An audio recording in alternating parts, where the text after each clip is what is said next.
Welcome to Doodle Sprinkle. Hi குட்டி நண்பர்களே, எல்லாரும் நல்லா இருக்கீங்களா? நான் தான் உங்க குரல் குட்டி. வெல்கம் பேக் டு குரல் குட்டியின் வாங்க கத்துக்கலாம் திருக்குறள்.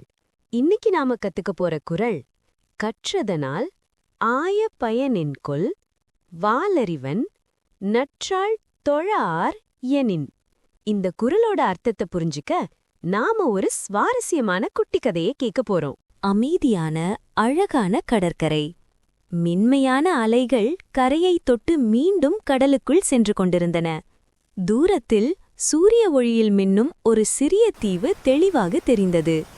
அந்த கடற்கரையில் வேகமான தன்னம்பிக்கை நிறைந்த சற்றே அகந்தை கொண்ட டால்ஃபின் மைலோ, மெதுவான ஆனால் பொறுமை நிறைந்த ஆமை கோகோ, சுறுசுறுப்பான நண்டுக்குட்டி மூவரும் கரையில் நின்று கொண்டிருந்தனர். அந்த தீவை முதலில் அடைவதே அவர்களின் இலக்காக இருந்தது. தீவுக்குச் செல்ல 2 வழிகள் இருந்தன. ஒன்று சிறியதும் குறுகியதும், ஆனால் சீற்றமான அலைகளும் கூர்மையான பாறைகளும் நிறைந்த ஆபத்தான பாதை. மற்றொரு வழி நீளமானது, ஆனால் அமைதியான நீரும் பாதுகாப்பான சுற்றுப்பாதையும் கொண்டது. ஆபத்தும் பாதுகாப்பும் கண்முன்னே தெளிவாக இருந்தன. அனைத்தையும் கவனித்த குட்டி நண்டு பாதுகாப்பான வழியே செல்ல வேண்டுமென்று தன் நண்பர்களுக்கு நினைவூட்டினான். பின்னர் கையில் வைத்திருந்த சிறிய கொடியை உயர்த்தி அசைத்தான். அந்த நொடியில் போட்டி தொடங்கியது. வேகத்தை நம்பிய டால்ஃபின் மைலோ சிறிய பாதையே சிறந்தது என எண்ணி அந்த ஆபத்தான வழிக்குள் வேகமாக பாய்ந்தான். ஆமை கோகோ மட்டும் பாதுகாப்பை நினைத்து நீளமான பாதையில் மெதுவாகவும் உறுதியாகவும் பயணத்தைத் தொடங்கினாள்.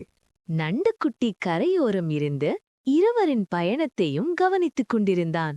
சிறிய பாதையில் அலைகள் திடீரென பலமாக மோதின. பாறைகள் ஒன்றோடொன்று நெருங்கி டால்ஃபின் மைலோ அவற்றின் நடுவில் சிக்கிக் கொண்டான். வேகம் இருந்தது, அறிவு இருந்தது, ஆனால் கவனமும் பணிவும் இல்லாததால் அந்த வேகம் அவனை முன்னேற்றாமல் தடுத்தது. அதே நேரத்தில் ஆமை கோகோ மெதுவாக இருந்தாலும் ஒவ்வொரு அடியையும் கவனமாக வைத்தாள். அமைதியான நீரில் பவளப்பாறைகளைத் தாண்டி பொறுமையுடன் பயணித்தாள். சிறிது நேரத்தில் அவள் எந்த தடையுமில்லாமல் தீவை முதலில் அடைந்தாள். பின்னர் நண்டுக்குட்டி மைலோ சிக்கிய இடத்திற்குச் சென்றான். மெதுவாகவும் கவனமாகவும் டால்ஃபின் மைலோவை பாறைகளிலிருந்து வெளியேற்றினான்.